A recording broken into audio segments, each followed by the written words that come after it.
Carla, pakawalan na rin, hayaan na rin. Carla, pakawalan na rin, hayaan na rin.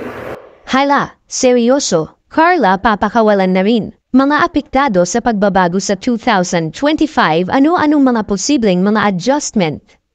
At Carla damay rin kaya dito. Isang mapagpalang araw sa inyong lahat mga kalingap, sanay hindi niyo po makalimutan na mag-like sa video na ito.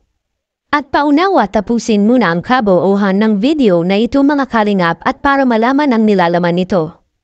At maraming salamat po mga kalingap sa pagpatuloy na pagsuporta lalo na kay Kuya Val Santos Matubang at kay Ate Edna Vlogs at Kalingap Rab, salamat po. Pagbabago sa Team Kalingap damay at apektado rin si Carla. Ito kaya ang dahilan kaya pakakawalan siya ni Kalingap Rab.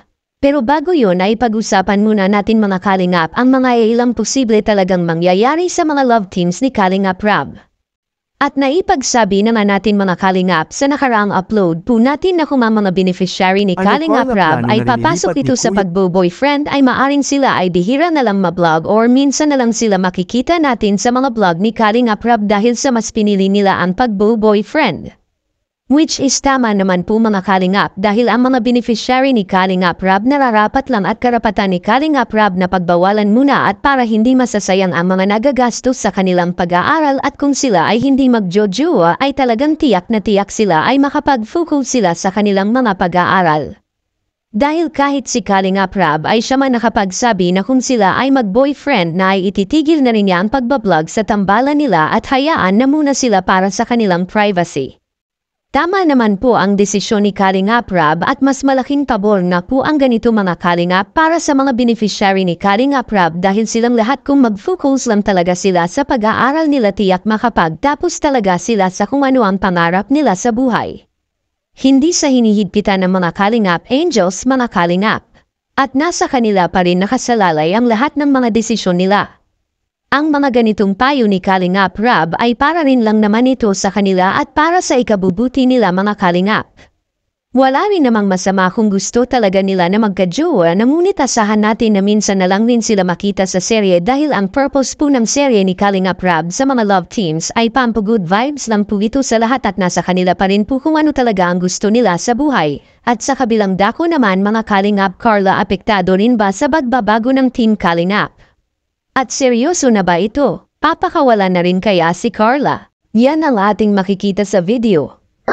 Si Rachel nung magka-YouTube na stop naman ang tulong sa sarili. Stop naman ang tulong sa sarili. Ganito po kasi, minsan kasi kino-compare nila si Rachel at si Carla.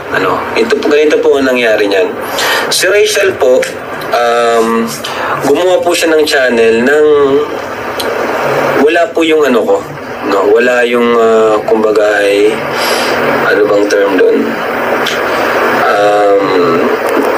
Parang wala sa plano ko. Kumbaga sarili niyang desisyon. Yun. Gumawa si Rachel ng channel, sarili niya pong desisyon yun. And tapos magkaiba po yun doon pa lang magkaiba na. Pero wag po nating i-bash si Rachel kasi wala siyang kasalanan din dito. Pero gusto ko lang sabihin sa inyo na marami kasi nagko-compare, so dapat daw si Carla pakawalan na rin, hayaan na rin. Ayan, consent, walang consent ko, yun doon pa lang magkaiba na. Si Rachel gumawa ng channel, walang consent ko or walang pahintulot. Basta nakita ko na lang may channel na siya. Actually, nag-upload nga siya noon habang tinutulungan ko siya, nag-upload na siya isang beses. Hanggang sa sinabihan namin na huwag na muna mag-upload. Which is sinunod naman nila. Sinunod naman ni Rachel. Yun po yun. Doon pa lang ibang-iba na. Kaya huwag niyo pong i-compare yung dalawa, pero huwag niyo rin naman i-bash yung dalawa. Huwag niyo i-bash si Rachel. Kasi magkaiba po yan. So, yun po. Kaya hindi ko pwedeng igaya yung nangyari kay Rachel. Simula't simula, lahat ng lahat ng action, lahat ng desisyon niyan, talagang nagbabase sa akin. Nagpapaalam siya sa akin. Kaya hindi ko siya pwedeng pabayaan kasi ako yung nun. Ako yung gumawa ng idea na ganito, na gawa siya ng channel bilang syempre para sa kanya, para sa future niya.